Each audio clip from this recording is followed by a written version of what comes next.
It can only be attributable to human error. You're entering paranormal. He meddled in things that you people. He meddled in things. He meddled in things. Where will we go next? It's a phantom from another time. No one, Mr. Muller. That's it, man. Game over, man. Game over.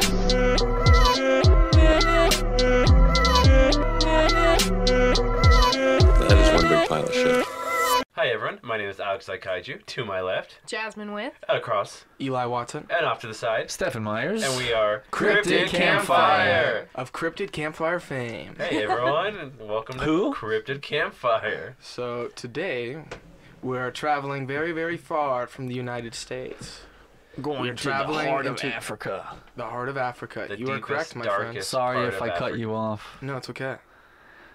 Deepest, darkest part. I do want to say that this episode is going to include a lot of names of places and of people that Jasmine cannot pronounce and therefore probably won't say. You know, and it includes names of people and places that Eli will pretend to know how to pronounce.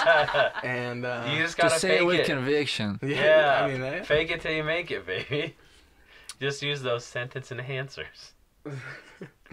So today we are talking about the Mokele Mbembe. Yeah. Mbembe. Yay. I've been informed is incorrect.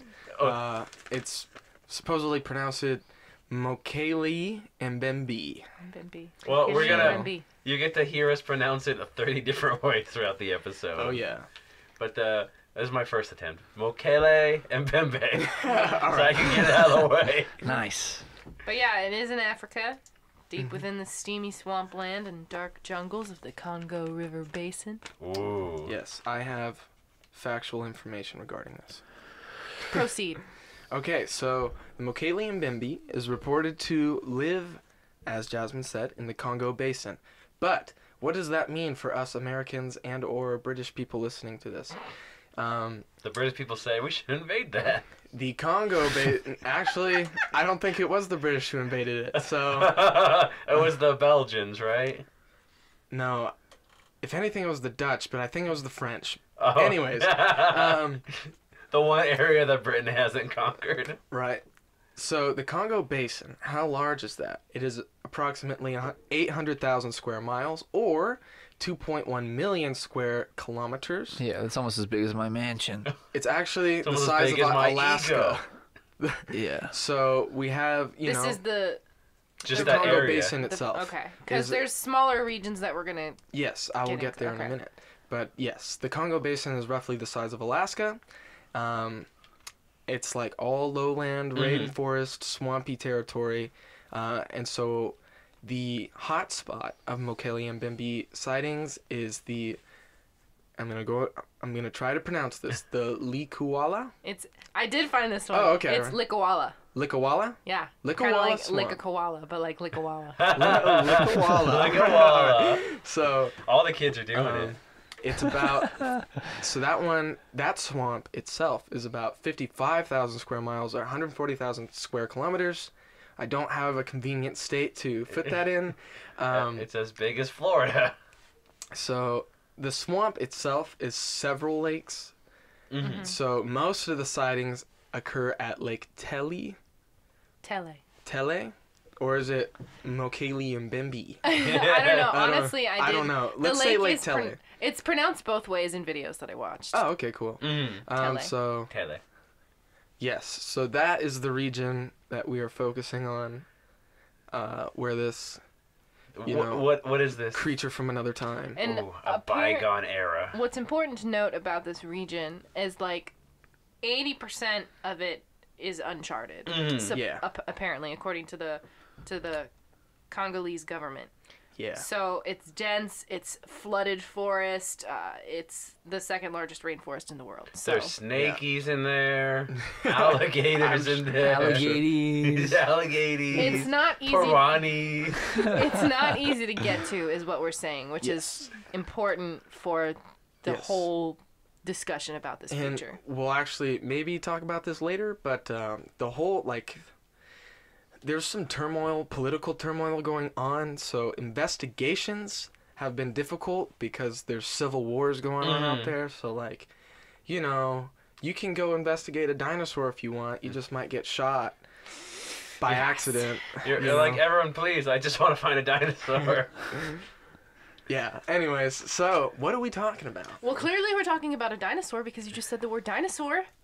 Dinosaur. Dinosaur. The cat's out of the bag, baby. It's Cryptid Campfire's first bona fide dinosaur cryptid. Yeah. It's all you need to know. And Mokele Mbembe is a big brontosaurus. It's beautiful. It's thick.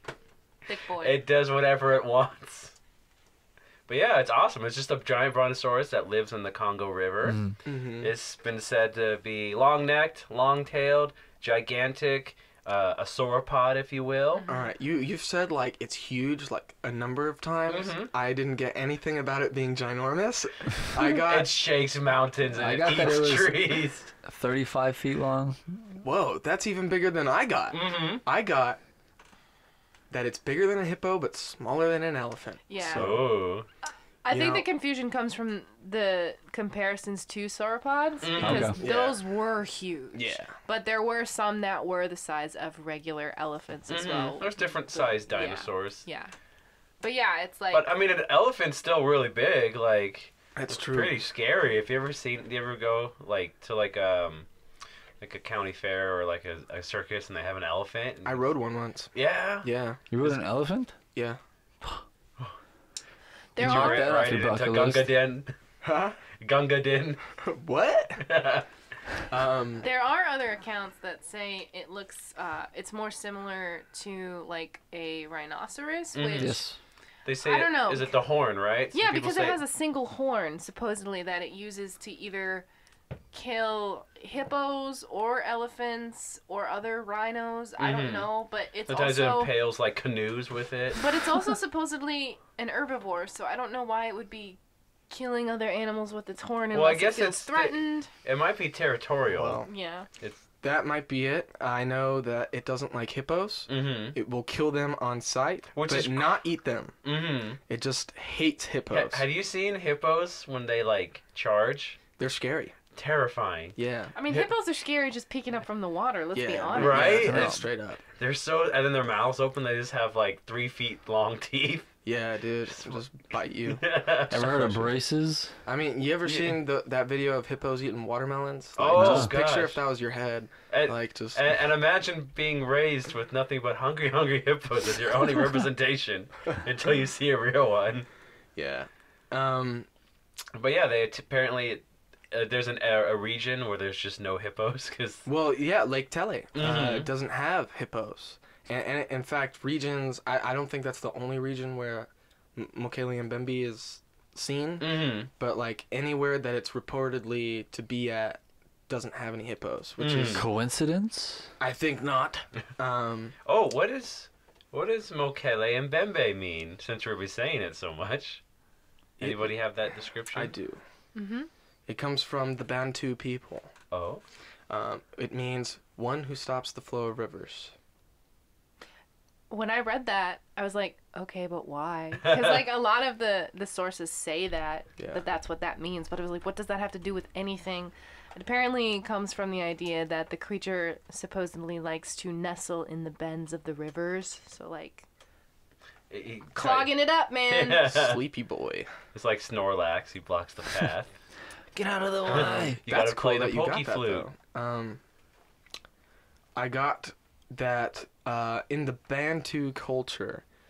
So basically, there was these gods once, like massive beings, who broke down over time, and now we are all, and all living things share parts of those souls. Whoa. And so, out of all the animals in the jungle, the Mokele Mbembe is one of the most revered.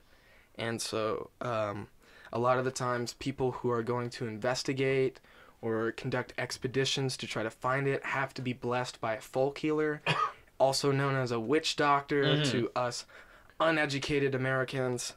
A mambo jambi. Yeah, so they have to get blessed before entering the swamp, because it will probably kill you. That's crazy. That's like a Yikes. fantasy trope. Like you gotta go through the haunted forest and you gotta get blessed by the holy man Yeah. to fight the Could they say it could even be a spirit, not just a dinosaur, but like a holy Well, spirit? That comes from, I mean, that's like Bigfoot is also believed to be a spirit. The Yeti, The Yeti, you know. So it's all very Thunderbird. Oh Thunderbird, yeah. They're like these like deity type like spiritual creatures, Mhm. but they looks like a dinosaur. Yeah. In fact, a lot of the natives won't even talk about their sightings because they're afraid, you know, almost like it's a bad luck thing. You know, like we talked about with Bigfoot, you know, seeing it is not necessarily a good thing. Right. It brings bad fortune. So that's why they don't like to talk about it. Pretty crazy. Yeah. Did anyone get what it eats? Well, before we move on to that, I just wanted to say an interesting fact about this whole language thing. Don't give me that. Okay.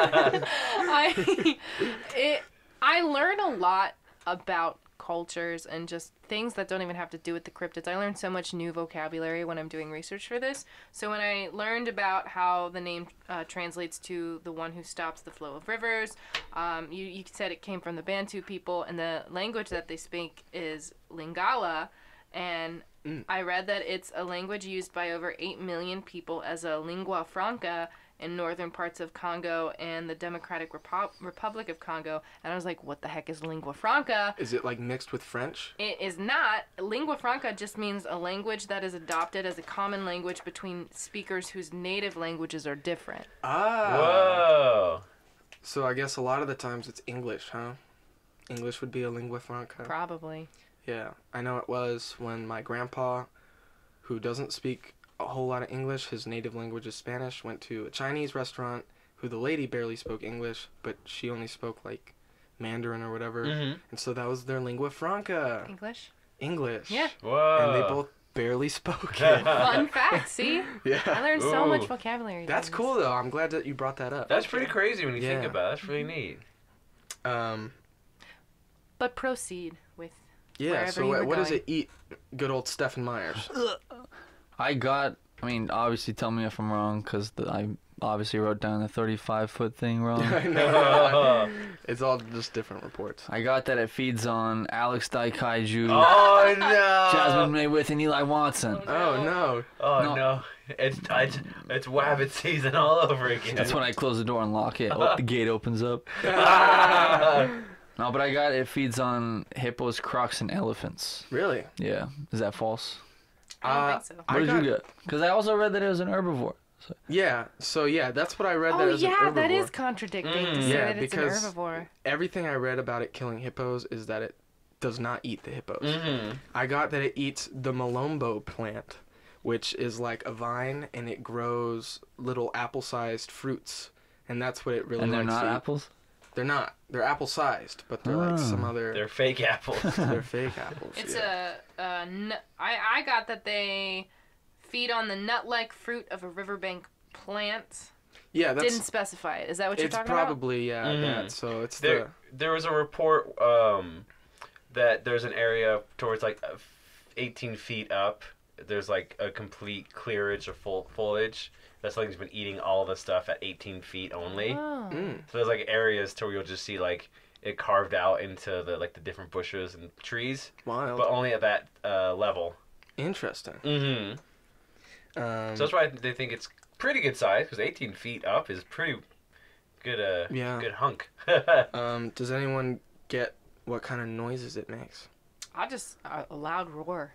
Oh yeah, loud roars. Which there are audio recordings of on, Really? on the internet, yeah. I didn't find any. There's some Uh, Mokele Mbembe. Dinosaur. I also got that people have reported whispers or What? like hisses, Okay, Ugh. did but not mostly read roars. that. Mostly roars. Mostly roars. Can you imagine cutting through the rainforest and like And a dinosaur just peeks out and goes, just bops you on the head? Yeah, and What if it whispers sweet nothings to you? You're going through the jungle and it's just You guys elope? elope? Yeah. I got that it's mostly aquatic in case it hasn't been deducted Yeah. by this point. semi-aquatic is the Semi-aquatic, terminology yeah. that I came across during my research. Okay, all right, we can go into semantics here. But yeah, it's been seen to go in, like usually in the waters. The head kind of pops up. Sometimes people see it kind of go on the land, then go back into the water. Yeah. sometimes it just rolls down hills into the river. I'm joking. Roly poly. So I'm gonna bring this up now Mm-hmm. because it kind of sets everything up in terms of,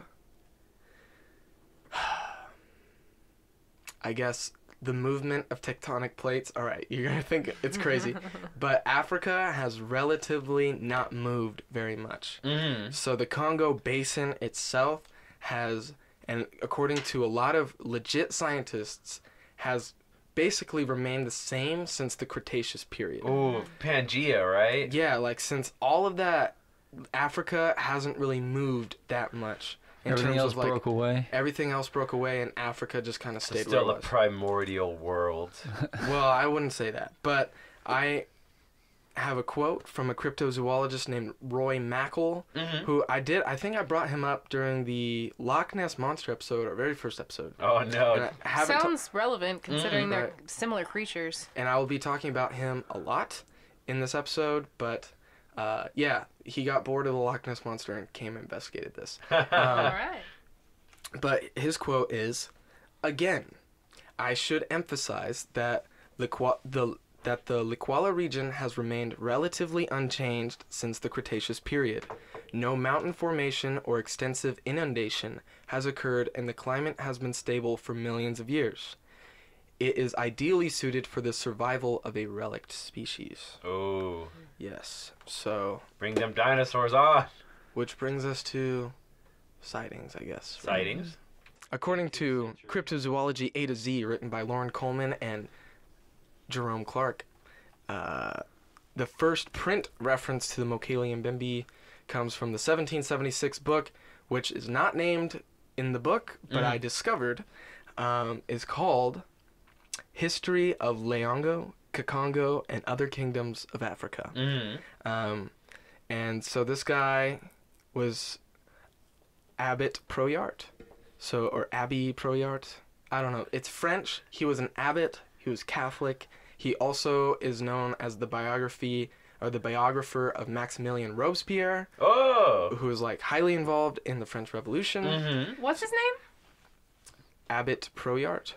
Well, his full name is Levin Bonaventure Proyart. Okay. Oh, what it is. yeah. So, but in the book, it gave his title rather than his full name. So it was his Gotcha, title and gotcha. his last name. Okay. So Abbott, right?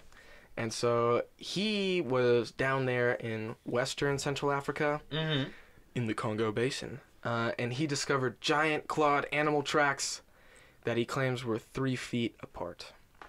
Because he was down there as a French missionary, right? Yeah, And because after seeing so many people get their heads chopped off, you gotta share the good word. There were just some natives chilling, and then missionaries come over. Have some damn faith. But yeah, he was down there investigating other flora, fauna, and native inhabitants, and that's when he found the enormous footprints. Important to note that in this report, the term Mokele Mbembe is never used. It's never named. It's never said that this is what it is. And the creature itself was never witnessed. But he had written that it must have been monstrous. The marks of the claws were noted on the ground, and these formed a print about 3 feet in circumference. So Yeah. it's never actually said that this is Mokele Mbembe. It's just kind of assumed and taken as, oh, well, you know what? That's probably what he saw. That's probably what left the tracks. Oh, you know what's pretty crazy too, is because I was doing the research and I say, 1776 French missionaries saw the tracks. They mentioned this. They mentioned a line. I was like, I never thought about it. They're like, at that time, nobody would have known what a dinosaur was, Yeah. which is crazy. Cause dinosaur fossils weren't discovered till the late 1800s. It right? was What? Yeah. So check this. I did a little research. They say 1842 is the first real. Columbus sailed the ocean. That's the first real time that we get the idea of dinosaurs. Because before that, people would find giant fossils, and they found bones, but they didn't really connect it that it was like an extinct species. They're like, Yeah. oh, it's just a probably like a rhino. Rhinos are out there, so it's some kind of animal. And so it was 1842. This guy Richard Owen he finds a chunk of a fossilized spine of an iguanodon, Oh, and he's like, he announces to the world that it's a new creature, coins the term dinosaur, and calls it the iguanodon, and that's kind of the first time people were like, oh, there's like prehistoric animals that roam the earth. So this missionary could have gone to the Congo, found a big prairie, like, oh, there's probably some big animal roaming around here, but without knowing that it could have been a prehistoric animal that still survived. Interesting. So it's crazy to think dinosaurs are still a relatively new concept to us. That's wild, man. Isn't that crazy? Like, when you think about the years when they line up in certain ways. Like, I mean, dinosaurs have always just, like, I've always known about dinosaurs. Dinosaurs are a thing. To think about how people didn't know dinosaurs were a thing back then is weird. And it's crazy, too, how far we've come thinking about dinosaurs. Because we mentioned in one episode, like, they just found big bones. Like, I don't know where to start. So they would just piece them together. And, like, the iguanodon is the dinosaur. You see it change throughout every, like, decade. Yeah. It used to be, like, a four-legged, almost like a spineless stegosaurus. Then it gets more upright. So, like, oh, we found a new bone. Oh, this bone's a different dinosaur. And they're just, like, piece it together. It's crazy we know as much that we do. Well, like, even if you go back to old Hollywood, like, the original King Kong from 1933 has T-Rexes, you know, standing completely erect. Like, you know, and then you go to Jurassic Park, which was made exactly 60 years later, and it's more horizontal. Yeah. And it's faster, and it's crazy, right? Yeah. So we really learned a lot about dinosaurs fairly recently. Yeah, it's true. We're still learning, you know. They think they're covered in feathers now, right? Yeah, it's wild. Yeah. Very strange. But yeah, nobody knew what a dinosaur was back then, so... Yeah. There's a big gap, though, because 1776 is when this writing occurred that we just read and talked about. That's the other fun fact. Because America was founded, and the United States of America was founded in 1776. So... All right. So the same time that this French guy is trying to, you know, have some faith, America is just, like, doing its thing. Yeah. Anyways, so Jasmine, what were you saying? Well, I was just going to say that, so even though tribes and missionaries of this land had long known of the creature and had, like, lore and stuff, it wasn't until the early 1900s that the existence would finally, like, trickle out into the Western world and people would start knowing about it, because that's kind of when things get started. Right. Which brings us to the German expedition of 1913. And they came across a band of, you know, the Pygmy people. As Jasmine has just informed me, they are hunter-gatherers of the Congo Basin. And they described an animal that could stop the flow of rivers. And I think that is actually when the term Mokele Mbembe gets introduced to the westernized world. And get this one. All right, so that's about it for the 1913 expedition, or German people. That's what, unless you have more, Jasmine? I know, I'm just, because I have things before that, before 1913. Oh, tell me, inform me. But they're not expeditions, they're more just sightings. In 1909, the renowned big game hunter Carl Hagenbach. Oh, yeah. I skipped him. Of Mokele Mbembe in his autobiographical work Beasts and Men, in which he told of hearing tales from the natives of a hulking, frightening beast that was described as being half elephant and half dragon. And then he talked with a bunch of other people, a naturalist named Joseph Mengis, who told him that the natives had a rich lore of the beast, and personally he believed it to be some kind of dinosaur similar to a brontosaurus. And then there was also a German adventurer filmmaker named Hans Schomburg, who told him that the natives of the area blamed Mokele Mbembe for killing all of the hippos at Lake Bangulu. Ooh. It's expanding its territory. Yeah, and there's some stuff that happens. Angrier. There's some other stuff from 1909 as well. Other creatures, because there's legends of another creature that goes by a different name. Right. That I don't know how to pronounce because I don't know if the N is silent or not. I mean, Mbembe we say, right? So it's Nsanga. Yeah? Nsanga? Inform me. It's Nsanga. But what is it? They just say it's something similar to what we know as the Mokele Mbembe. It's a different kind of brontosaurus. Yeah, it resembles a sauropod. and it's one of the earliest references linking an area legend with dinosaurs, and it's been argued that maybe it might be the same creature. Yeah. Mm-hmm. I could see it. Or, yeah. There are different types.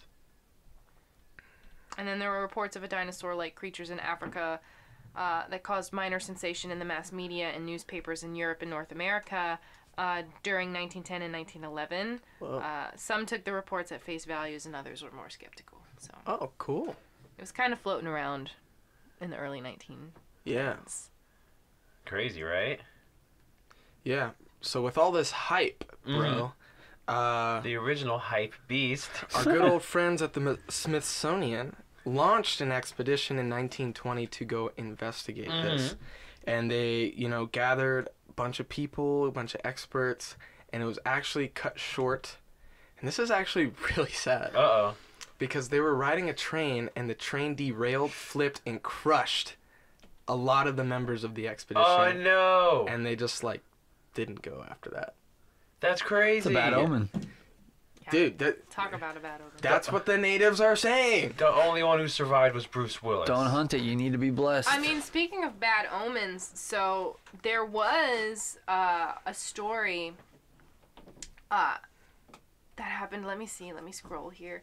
In the 1930s. When did you say this expedition was that you're talking about? 1920. 1920. Okay, so in the 1930s, there was a report from Lake Tele of a tribe of people that had actually managed to kill one of the creatures. So we're saying Mokele Mbembe is a species, not like one creature existing. Like it's a species. One of the creatures tried to smash through a wall of stakes that were designed to keep it out, and so this tribesmen attacked it with spears and whatever. And so after a big battle, they ended up killing it, and they brought it back to the village to cook and eat as a celebration. But the story goes that everyone who ate the meat of the animal became violently ill and then died. Well, Yeah, when did that's that pretty happen? wild. 1930s. 1930. Yeah.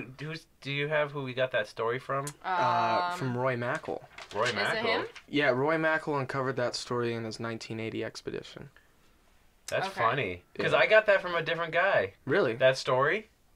I have that same exact story, but in 1979 that story came out, and it was by this guy, Reverend Eugene Thomas. I don't know if you guys have his name or I anything. don't think No. I do. Reverend Eugene Thomas, who'd been going to the Congo for 30 years. He said that story happened in 1950 something or so, and he told the world in 1979. Story. It was a group of pygmy natives. Was that in your story too? No, I'm not Okay. sure where you're going with this. Who they would construct sharp logs in the river Right. to make a wall, because when they would try to fish, Mokele and Mbembe would show up and start eating the fish and attacking them. Okay. Yeah. So they set up these walls, and one day one came, and it was extra aggressive, so it charged the wall. It got impaled, but it managed to crush a couple of the guys Oh, damn. and actually bite one Dude. and throw him. So a couple of the guys died, and they managed to stab it to death. Dang. And then they took the meat, cooked it, and then the legend says the natives who ate it, they died violently. Yeah. Dang. But so that's crazy. It's So like Pacific Rim. yeah, they're trying to build a wall on Kong Skull Island. Yeah. But yeah, that's funny. So I got that story from it was on I watched a YouTube video to learn about Mokele Mbembe today. Yeah, I don't have. I have my source. The source was Mysterious Universe, but I don't think in the notes I took I didn't list a name of where the story actually came from. It was just a story that was stated in the article. That's maybe it's a telephone game. It's Yeah. Well, I have another event that occurred in 1979. It comes from a herpetologist named John Powell. James Powell. I'm so sorry. That's okay. James Powell. Step in a box. So he was in Gabon when he encountered a Bantu folk healer who described what is known a creature called the Nyamala. Mm-hmm. And it has similar characteristics with a sauropod. And so Powell was, like we've heard with the Yeti stories, they're showing the natives pictures of what it could possibly be. And so he brought out a children's book showing a diplodocus, which is a, brontosaurus type creature, and that's what the folk healer said is most closely to what... That's where that guy Diplo gets his name from. Oh, jeez. Yeah. Diplodocus. So... But that's crazy. But they pointed it out, right? Yeah. Because people are like, oh, well, it's maybe it's a rhino, or maybe these natives who've been living here for years don't know what they're looking at, and they're like, what's it's a dinosaur? Like we've seen It's a dinosaur, bro. I also got conflicting, because we were talking about conflicting information a little bit ago with the story and the name of where that story actually came from. But I read a story about a Japanese film crew. That occurred in 1992. Okay, because I have one here that says it happened in 1987. Whoa. Which is, I don't know. But Well, tell me. Now Yeah. I'm Well, interested. one source says the only known video footage of Mokele Mbembe was shot at Lake Tele in 1987 when a Japanese film crew was flying over the lake to survey the area. The footage is grainy at best, but shows what appears to be a very large animal of some sort moving across the water with what looks like it could be the head and neck, but which has been criticized as being merely two natives on a canoe. And then my other source says... In 1992, members of a Japanese film crew allegedly filmed a video of Mokele Mbembe as they were filming aerial footage from a small plane over the area of Lake Tele, intending to obtain some shots for a documentary. So this says the documentary was Mokele Mbembe, and then I don't know what the 1987 was supposed to be. It sounds Well, like yeah, 'cause- we're leaning towards 1992 is when it actually happened. Yeah, because everything you said about the 1987 one, I read about the 1992 one. Okay. Yeah, I couldn't find anything about 1987. Mm-hmm. But basically, it's about 15 seconds of footage captured, and then, Yeah. again, skeptics have identified it as either two men in a canoe or just swimming elephants. Yeah, so to explain the footage a little bit more, I guess, so this Japanese film crew, they're flying a small plane over the Congo Basin, Lake Tele, to, like Jasmine said, for a documentary, trying to get some landscape shots. So the documentary's about Mokele Mbembe? No. Okay. Documentary's about something else? Yes. Okay. And so they're getting all these landscape shots, and they're like, yeah, this is sick. And then they're like, what's that in the water? Oh And my it's like, God, it's a sauropod. Well, it's moving pretty fast, and it's leaving this V-shaped wake behind it. And so they manage to zoom in. You get about 15 seconds of footage, and it's not great. And it honestly looks like an elephant to me. I've seen, there's, whole things about why it can't be an elephant. Not gonna go into that. To me, it looks exactly like an elephant. That's that. Yep, It's widely available on YouTube. It comes up everywhere when you Yeah. look up So- Mokele Mbembe. But going back to 1980, did anyone have anything between 1979 and 1980? 1970. I have a throwaway sighting from 1948. Tell me. It was about some British soldiers. They were swimming in Lake Borumbi, Okay. which is in the northern Cameroon area. And they saw two giant reptiles come out of the water. One had a horn on its head, and the other one didn't. And their necks were about 15 feet long or so. And so the soldiers are swimming. They see these two big things come out of the water, and they're like, "Oh, crikey!" And they all ran out. They're British, you said? Yeah. But that was kind of the sighting. That's interesting. Going into our boy, Mr. Mackle. Mr. Mackle. So the reason why I brought up James Powell is because he embarked on an expedition in 1980 with our boy Roy Mackle. So like I said before, Roy Mackle was investigating the Loch Ness Monster. Kind of started losing traction up there. Mokele Mbembe was getting real popular, so he was like, dude, go where the money is. So they led an expedition into the Congo. And so they searched the Likwala swamp for about a month. And they were able to collect stories, mostly second and third hand accounts, Oh, a friend of a friend saw the Mokele Mbembe. But they were able to find just a little bit of first-hand accounts. But yeah, not a whole lot happened in that month. And so it kind of ended. Powell was like, yeah, I'm not going back, bro. Mackle was like, I can't give up. You can't give in. And so I got nowhere else to go. yeah, so he went back in 1981. And so he was accompanied by a cryptozoologist named Richard Greenwell and a Congolese zoologist named Marcelin Agnagna. They and so they like got everything ready. They had radio equipment, sonar equipment, video cameras, guns, like they were ready to go. They had super squirters with poison water in them. Yeah, right, with poison water. That wouldn't do anything in a swamp. Like, I feel like, I mean, maybe it would. I don't know. I'm not an expert. So that's when the most interesting stuff happened. So they were kind of examining the basin as a whole, going around town to town, interviewing people, but also doing research themselves. And so while scouting a riverbank, they were on the river, so they're like trying to check it out. There was a loud plop sound like behind them, and they like turned around and just saw something like dipping into the water, and there was like a foot-high wave that like got into their boat. Oh Like, no! just, like, Soggy shoes. So they don't know if it was Mokele Mbembe. Mm-hmm. I mean, it might be their belief that it was. There's nothing to say that there was no hippos in that area, so they don't think it was a hippo. But like, who's to say that it wasn't like a rogue hippo? Who got pushed too far. He got pushed over the edge and was now splashing waters on people. Ooh, look out when hippos do the cute little ear thing. That's when they get ready to attack. That's true, huh? That's scary. So while using sonar on a different occasion, they detected a 20-foot long object 20 feet below the surface of the river. It was just chilling at the bottom for a little bit and then just took off. And it didn't surface, it just like took off underwater. So, and again, it doesn't necessarily mean it was the Mokele Mbembe.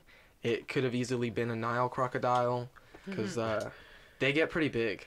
Like crocodiles can get pretty big, so. Just like Lake Placid. Yeah. I was literally thinking about that movie, but I didn't say anything. Man, that movie's scary. With the poster to where it's just I forget who the lady is, and there's just a big giant crocodile mouth behind her.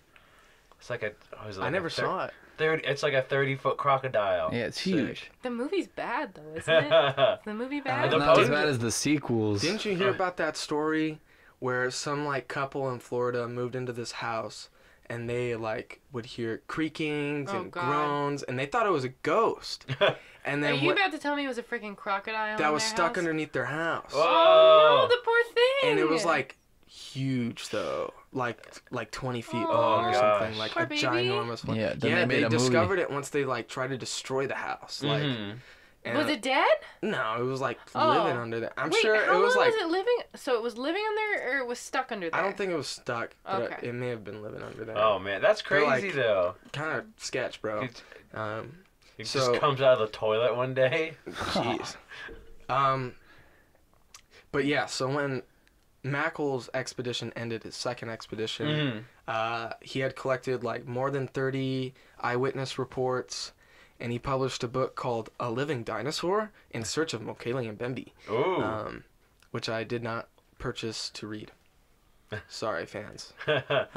We'll do it for part 2. I Let know, us down. Yeah, but a little spin-off of this guy, there was a guy named Herman Regusters, and he was an expert in satellite tracking systems and had become friends with Roy Mackle before this 1981 expedition. And so, like, because he had heard about the 1980 expedition, was like, bro, I got all these toys. Like, let's go out there. And I'm not sure what happened. Apparently, they started beefing and launched 2 separate expeditions. Oh, I thought you were gonna say launch 2 missiles. I thought that it was a financial situation. I thought, because weren't they all supposed to go together, and then they weren't able to? That's And what I'm they saying. went separately? Something happened. I think it was finances. Could have been. Could have been. Either way. Like I said, I don't really know. But they were supposed to go together. Something happened. They weren't. They didn't. So they had 2 different expeditions at the exact same time. in 2 different areas. So Regusters was at Lake Tele, which is the hot spot. And so, and like I said, Mackle, is that his name? Mackle? He never went to Lake Tele during his expeditions, so they never crossed paths. And so there's a couple interesting things that came from Regusters' expedition. So the first one was being his party noticing large perturbations along the surface of the water. They never discovered the reason why they were there, like big like wakes, I guess, like being created, like humps appearing, you know, but nothing like no long necks sticking out, just like, you know, things surfacing. The next morning after that, they said they spotted a dark, long, neck-like member surfacing and was in full view for about 5 minutes before it submerged. This was only him and his wife who saw this, though. They were the only 2 to witness that. Okay. All right, so it was a couple secret. I was waiting well, for I'm somebody glad to throw a punch. I'm glad you introduced the wife character though. Well, yeah, because there were 30 expedition members there, 28 people plus him and his wife, but they were the only 2 to see the neck come out of the water. Interesting. Well, Kia, which is his wife's name, and she was also the team's medical officer. About a week later, after the neck-like member was spotted in the lake, she was on the shore, and she claimed that she heard a strange noise, which she described as starting with a low, windy roar that then increasing to a deep-throated, trumpeting growl. Make of that what you will. Musical. But despite all this, they never obtained like good photographic evidence. They have photos that they claim, but it's not like, you know, it's not definitive, bro. You know what's crazy is because they say that it was like what kind of a loud roar. It's crazy because they say that if dinosaurs did make vocalizations, they probably sounded like ducks. Yeah. Till they honked. That's amazing. So it's just like, imagine you're like in the deepest, darkest part of Africa. You're in a little canoe. You hear some rumbling, and then there's a giant brontosaurus head comes out, and you just like, you stare at it and goes, and then goes back under the water and just is gone. What the hell just happened? Well, when Regusters came back, he had a theory about what exactly the Mokele Mbembe was, and he said it was an Antarctosaurus, which is like fossils were discovered in Argentina, and so it's roughly 15 feet at the shoulder, so like again a bigger size, but not like huge like a brontosaurus, you know. But like a pretty meaty elephant sized. And if you're thinking to yourself right now, I've never even heard this guy. Well, that's because everyone ignored it. Everyone ignored his expedition, and it's probably because he had beef with Mackle. Oh, dang. So, yeah. And, like, Mackle was highly respected at the time, so, like... Interesting. So I'm going to go back to the recording for a minute, like the sound that it's supposed to make, because the recording that Regusters brought back was submitted for technical evaluation with a zoological source, but the results were inconclusive, except to note that the sounds were not attributable to any known wildlife. And despite this result, Regusters' conclusions about the tape were later challenged by Mackle, who asserted that the Mokele Mbembe did not have a vocal call. He asserts that the vocalizations are more correctly associated with a different creature, a similar creature found in the Central African legends called Amela Natuka. So, yeah, I guess they did have beef. Yeah, I mean, yeah. Real catty. So, I mean, like I said, I mean, his audio recording has been dissed. His photographs, not great. So, unfortunately, I don't think he got the fame he was looking for. Yeah. there's been over 50 expeditions for Mokele Mbembe by various people. I have one more cool one though. Oh? Yes. Are you ready? Hit Yeah, I'm us. ready. And this, another character that we've already been introduced to, the zoologist Marcelin Agnagna. Mm-hmm. He himself trekked into the Congo Basin in 1983. And so he was investigating around Lake Tele. Again, it seems like that's the hot spot. Mm-hmm. And while he may not have discovered the Mokele Mbembe, he did discover a turtle whose shell was 6.5 feet long. Whoa. Yeah, so... It's a big turtle. Yeah, and I don't know if you guys know anything about turtles, but, like, they just keep growing. Mm-hmm. Really? You know? Yeah, like, and they also live, like, forever. Oh, yeah. So, because there's that picture of Steve Irwin with the tortoise or the turtle that Charles Darwin had. Like, yeah. So, like, they just live, like, forever, bro. Isn't that crazy? And they just keep growing. Yeah, So, I think turtles to where if you keep moving them to different environments, they'll just adapt and get bigger and change more. It's Yeah. crazy. yeah, so that's definitely not, They're the like, rightful rulers of the earth. Dude, they're dinosaurs, bro. So, at this expedition, this is where the big controversy comes from. So, one of his team members, Agnagna's team members, they were at this place filming monkeys. And, you know, while you're there, get some footage of wildlife. have Why not? you ever seen a monkey? They're awesome. I don't think so. No? But, no, monkeys kind of suck, dude. Oh, no. I have no. Hot take. Yeah. No. So. That's the straw that broke Cryptid Campfire's back. Yeah, right. So this team member was named Gene. He's filming these monkeys, and he fell into a big puddle and got messy. And so Agnagna was like, "No worries, boss, I got you." And so he kept filming the monkeys while the team member Gene went to go wash off at the lake. And that's when he was like, "Agnagna, you gotta come check this out." And so Agnagna ran over to the lake, and that's when they saw a like creature that was in the water with a long neck. And I'm not sure how they got this estimate. It's about 980 feet away. And So precise. right, and so Agnagna holding the they camera. called him Eagle Eye Agnagna. Right. So he came over with his camera and began to film it. He waded into the water about 200 feet and like started to film it. And then he ran out of film, and that's when he realized he never took the lens cap off. Oh, no! And so, but okay, Keep but going. this is where the controversy comes from. All right. So, anyways, Well, I just wanted to say, it's interesting because you say it was 980 feet away, but they still described it as being thin and reddish in color with reptilian oval eyes that stared at him for a time before vanishing beneath the murky depths. yeah, and so. Yeah, so he says he observed it for about 20 minutes through the little viewfinder after, you know, running out of film.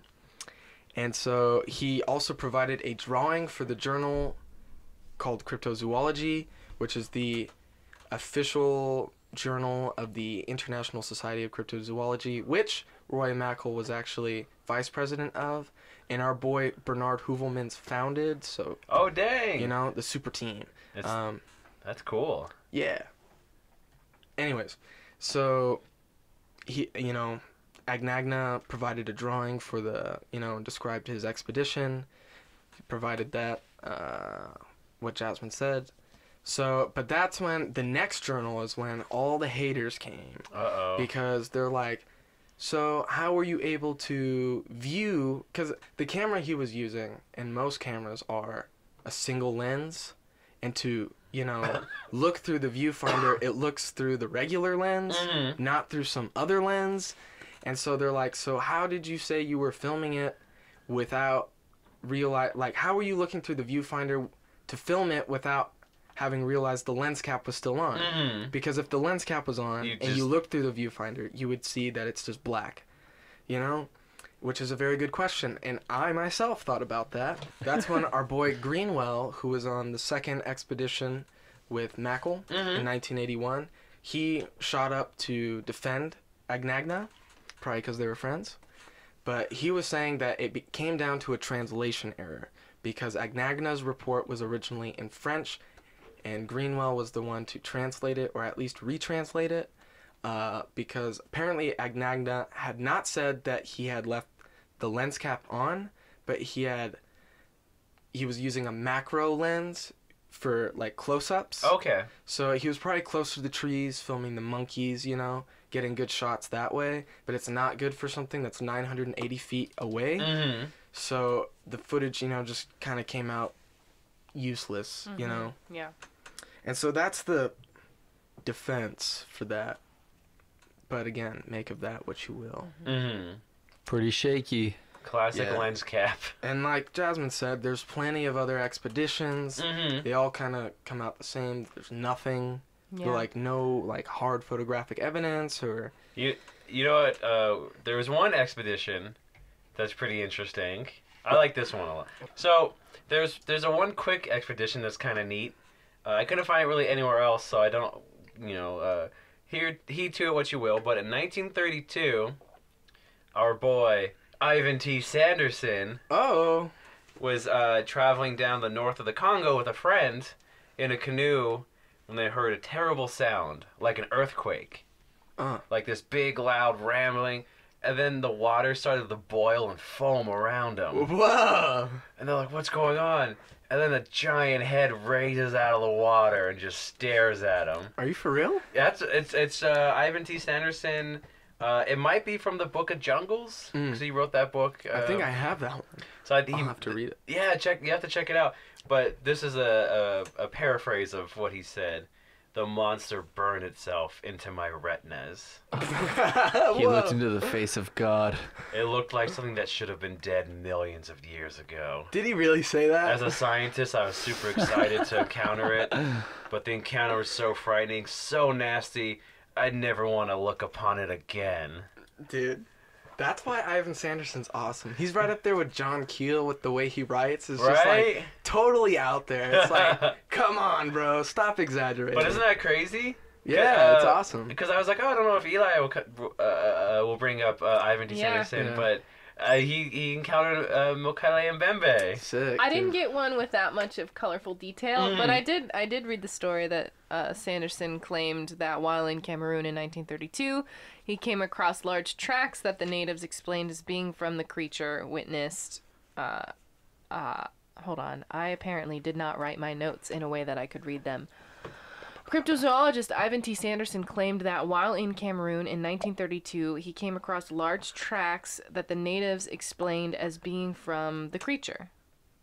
And then he witnessed the creature in a river, and it seemed to have been badly wounded, and was only visible for a brief second as it lurched into the water.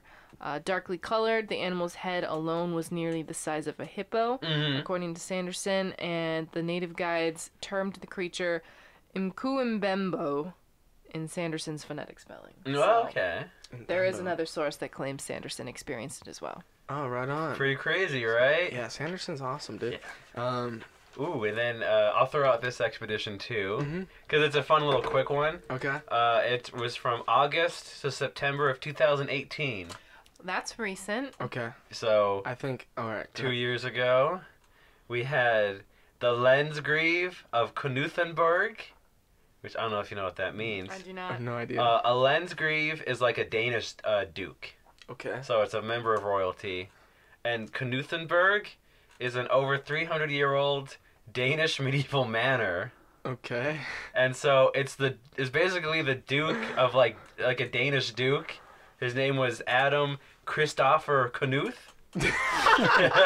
This is crazy. This crazy Dutch duke got a small ragtag team of a film crew, a DNA scientist, a couple other members of a society, and they searched Lake Tele in the Congo for Mokele Mbembe.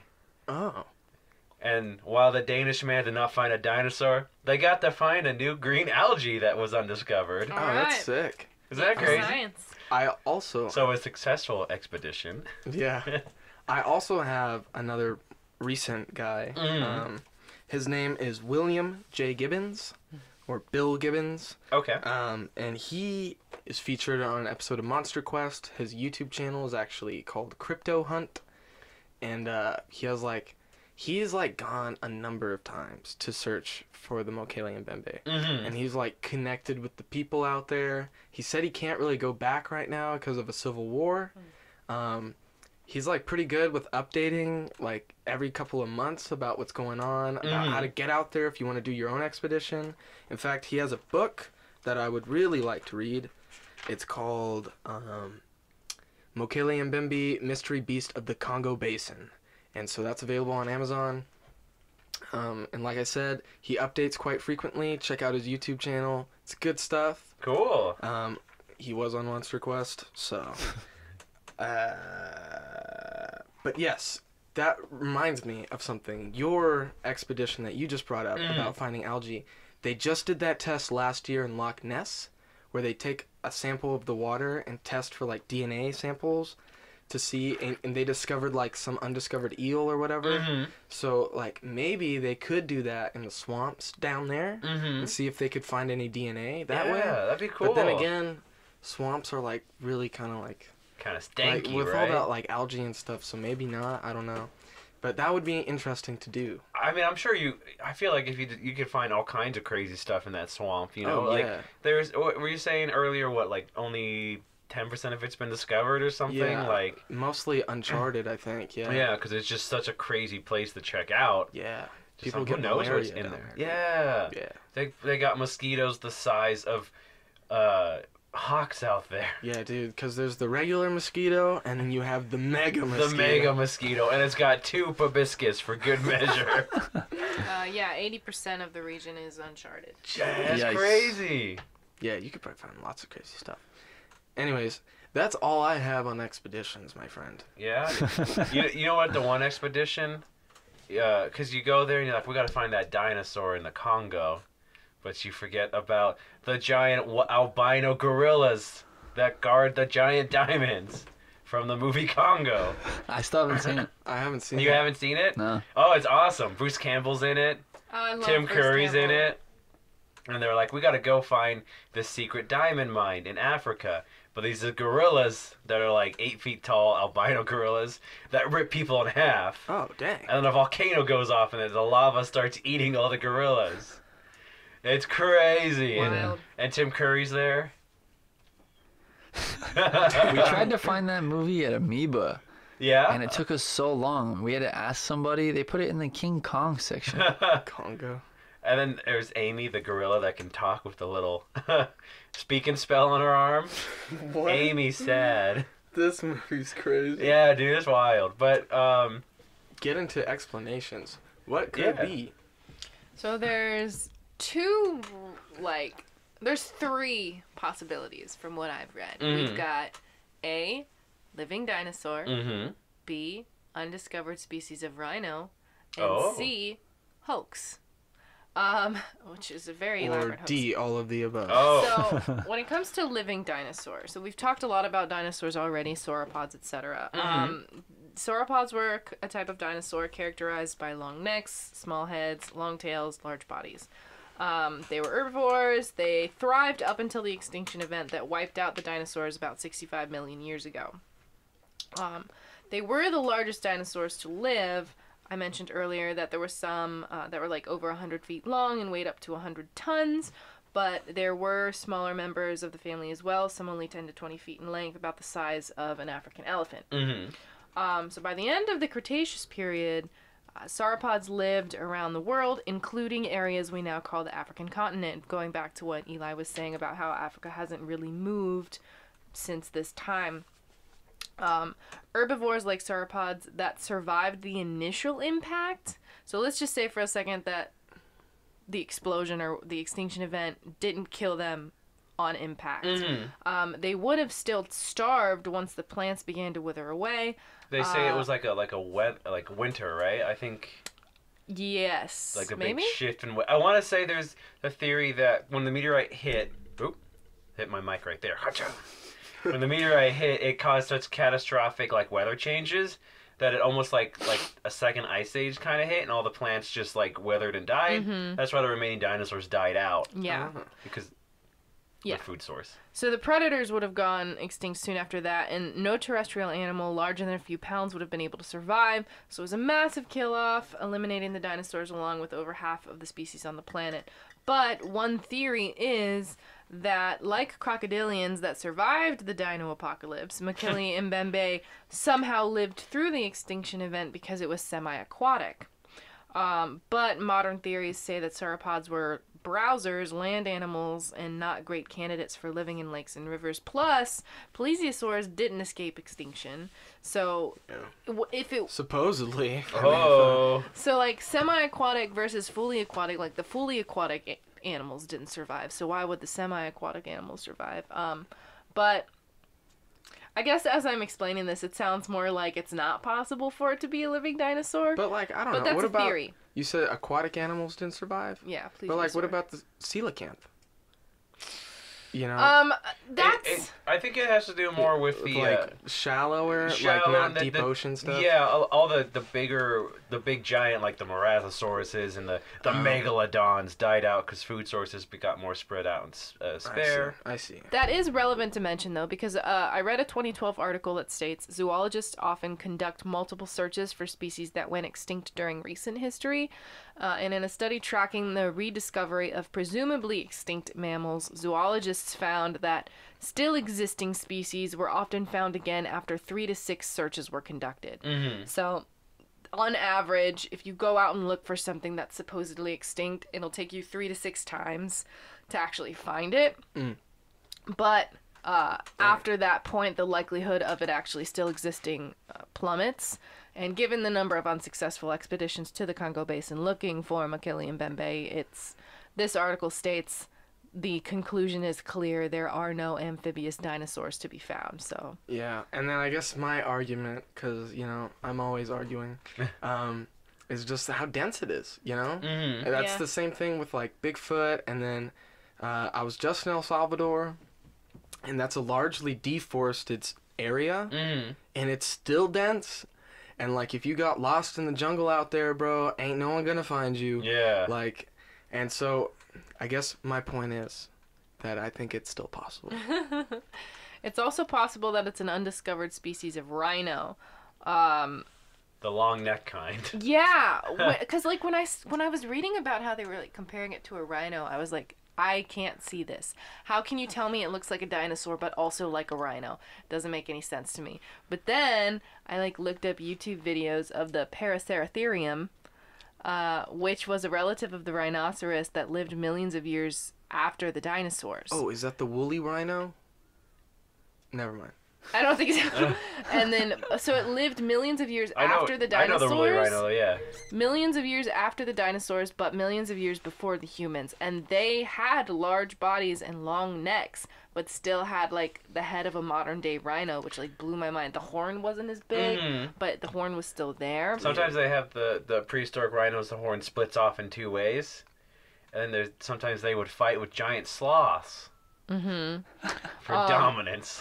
But the Paraceratherium went extinct long ago and is not known to have lived in Africa, but modern rhinos obviously do. And since we know that there have been rhino ancestors in the past with long necks, there is the theory that Mokele Mbembe could be a type of Paraceratherium. And I just really like saying Paraceratherium. It's kind of cool. It has a nice flow. It's a creature from a bygone era. But also, this was also a land browser, a land animal, which lived more like modern rhinos on the savanna and not in swamps or lakes. But there is still the possibility of an unknown species of aquatic rhino, smaller but similar in body type to the extinct Paraceratherium. Water rhinos. Which people say is far more credible than a living dinosaur. People don't like to have fun. There you go. You heard it here first. But speaking of fun, is it time? No, it's not time yet because we got to talk about possibility C, that it's all a hoax and that the people of the Congo are scamming us. Oh, no. No, they're not. We did just do a whole episode on a scammed creature, though, on a hoax creature. So there are people that wonder about the motivations of the Congo people who promote the existence of the creature, saying that people are skeptical because who knows if the guides are like making money off of the operation and things like that. It sounds really accusatory, but then you think about the Hodag and well, like you think of the shepherd. Well, you think of the spin of the Hodag towards like a young lumberjack who wanted to help his town. Yeah. And he brought the Hodag to America, and America was never the same again. You know. Yeah. And it was like, here's a bunch of con artists living in the Congo. Trying to fleece us with their dinosaurs. Like, whoa, it's the same thing. I know. Yeah, because they don't have any physical evidence at all, right? Right. It's mostly Yeah, just it's stories. Footprints, Yeah, but, supposed like, footprints, stories. You know, To me, like the stories that they tell, it's like, why would they make that up? yeah, right. Like, It's, You it's know, compelling because stories from people who don't interact with each other Yeah. are saying the same things. Yeah, or like even the story about killing it and eating it and then violently dying. You know, Right. you think if you were making it up, you would want it to be like a heroic tale. Like we killed it, we ate it, we hung its head up, and you know, like and our tribe gained supernatural You know, strength And we from became it. invincible. yeah, you wouldn't include the part where like, oh, we all got dysentery and died. Maybe you know, we it's shouldn't like, have done that. yeah, like I don't know. To me, that's like a sign that it's not. You know, there's the option 4 too. All of the above. No. This is the different option D. It's because they said there's when I was doing research, it said it could have been a bad omen, but like a bad spirit that's been trapped on Earth. So I'm thinking, what if it's a ghost dinosaur? Like the Loch Ness monster, Yeah. dude, summoned by Aleister Crowley. to bring in the time of the beast. But yeah, it was a brontosaurus that died in the Congo, and its spirits roaming. It's just haunting people that are trying to go like get footage of it. Yeah, it's a ghost dinosaur. But it's like the big sheets over it. That's cute. So did we have any more on hoax? Did you guys ever hear about the movie they made about it? Oh no. The children's movie called Baby, Legend of the Lost Legend. No. What? What? It's like from like 1987, 88 maybe. Is it animated? No, it's a live action. They made it's about this guy who goes to Africa. He's a photographer, and he discovers a baby brontosaurus, and it's a person in a suit, but it's a pretty good looking special effect. But like there's like a Congo warlord who wants to own it, so he's trying to protect this baby brontosaurus. And then there's this crazy scene where the mom and dad show up and they try to protect the baby, and then the bad guys bomb him to death. What? And they blow up This and then is a shoot. kids movie? Yeah. He loves it. Up until that point, they're like, "We love you, baby. You're so sweet. We got to get you home to your parents." And then they're like, "By the way, dive bomb the dinosaurs." And then the dad dinosaur blows up and he dies in this Oh my heroic. God. He Oh, like Lord. turns over the cars. It's crazy. I think Bill Pullman's in it maybe. Oh, nice. Someone is in it, but that movie's great, and I watched it like years ago from Blockbuster, and it's just like it's wild. So Yeah. there's a children's movie about Mokele Mbembe that ends in a horrible death. I didn't get anything in popular culture. Well, I think it's in Godzilla 2, like everything Yes, else. it's we've been doing. another. Is it really? Yeah, It's It's another a Titan, one. yeah. Every single one we talk about is at the end of that movie. Yeah, it's Titanus Mokele Mbembe, and it's Is it really? It's a prehistoric. It's cool. The pictures. It's like a brontosaurus, but it's got spikes on its neck, Oh, Ooh, sick. so it can kind of like swing its head back and forth in defense. pointy boy. Yeah, spiky thick boy. Dude, wild. Well, tell us who our spiky, thick, pointy boy is going I up do too. against. Better than dummy thick, dude. Spiky thick. Spiky thick. Thick. Thicky boy. Who's going in the Coliseum this week, Alex? So we begin for Cryptid Coliseum. It's the giant terrain of the jungle. but you see giant tank treads crashing down on the trees, Oh, no. shooting out black smoke. Animals fleeing for their lives as the Cryptid Coliseum makes its way through the Congo. I don't want to deforest the Congo for our own entertainment. I thought you were Can't we saying it was just bring them interdimensional. It could here? teleport places. The Cryptid Coliseum has Yeah. its own mind. It does what it wants when it wants. We're just here for the ride, The baby. Cryptid Coliseum is a cryptid. Yeah. Oh, Itself. interesting. It's here to put cryptids to the death with extreme prejudice. Inside the arena is filled with a swampy terrain. The big middle gate opens as a giant lumbering shape emerges. The prehistoric power of Mokele Mbembe is unleashed as it lets out a primal roar. Or a little honk, if you want to be scientifically. A flock of birds fly off as its scream echoes, but they fly into a passing cargo plane. Oh my gosh! What is These giant birds impale the pilots, and the plane crashes into the middle of the Coliseum. Is a creature gonna come off the plane? In the giant burning wreckage is a giant crate. Oh god. And out of the side of the crate shoots out giant whipping tentacles. The box breaks open, and we see the giant ancient mythical beast of Viking disaster, the Kraken. Oh, sick, dude. It emerges from the fiery wreckage, its red swollen eye bulging from its slimy face Oh. as it gets ready to face off with Mokele Mbembe. Two giant old world legends face off. Whoa. Who wins? You decide. So are they in the water then? It's like a big swampy terrain with a little bit of water, and that's why the plane didn't explode, because the water kind of kept the fire. Well, we've already established, right, the Cryptid Coliseum floor changes, right? So, yeah. It now adapts. Now Well, I'm it's a just swamp. wondering because wouldn't Mokele and Mbembe have an advantage being semi-aquatic, but the Kraken has to be fully aquatic? That is true. What do you think? That's something to think about when you post your answers on who you think would win the battle on our newest Instagram post. Oh! Two cryptids enter, one leaves.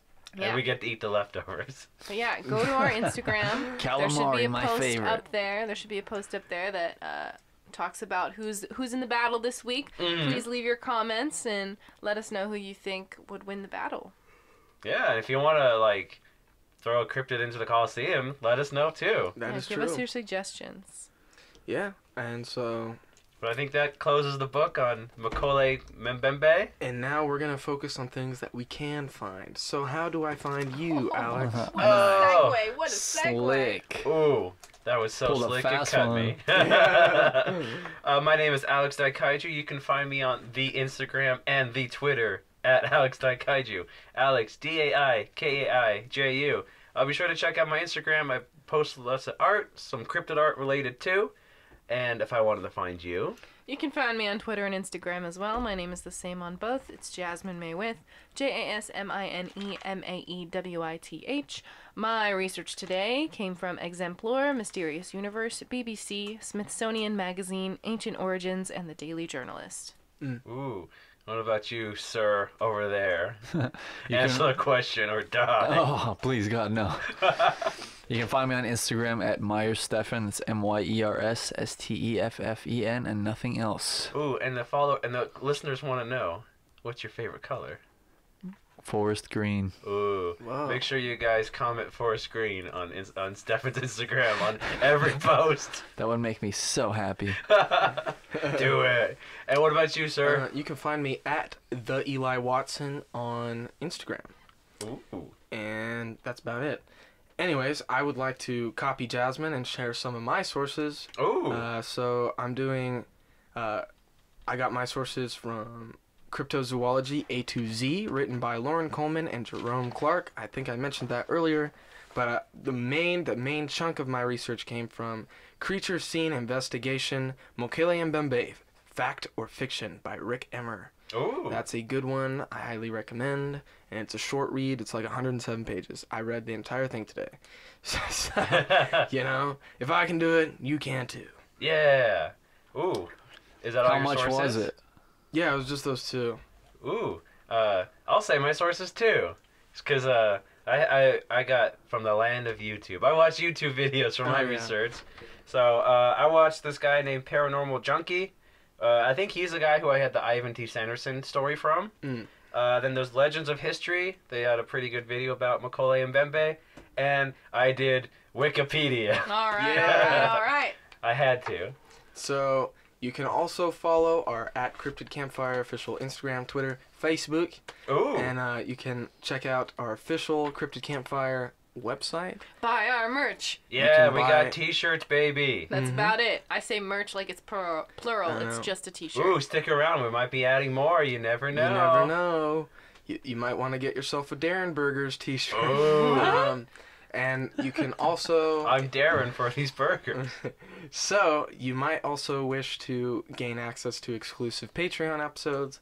You can do that by subscribing to our Patreon. We got a Patreon, baby. Give us the money. You can have access to exclusive images as well, Mhm. along with Toby video files. Maybe even like Toby nudes. Cause he No, doesn't- no. Because his, No. his Yeah, race pay never extra wears for clothes those. anyway. No. We only take Bitcoin for that. Bitcoin. Premium That's on the Toby Snapchat. is keeping his clothes on. We're not exploiting him. Yeah, because he doesn't He have a said he's backside. down. You can't listen to Toby. Toby Toby didn't literally say. just said he's down to clown. But anyways, thank you guys very much for listening. Yeah, We thanks hope for to- checking it out. We hope to see you next week at the Coliseum, where it's all gonna go down. Yeah, we'll be here hosing off the blood and the guts and the innards for the next battle. It just went It can R-rated adapt- this episode. The floor can change, but it can't clean itself up. Listen, we don't have the logistics figured out, okay? It's very hard to get the cleaning product right. Thank you guys. Bye. Bye.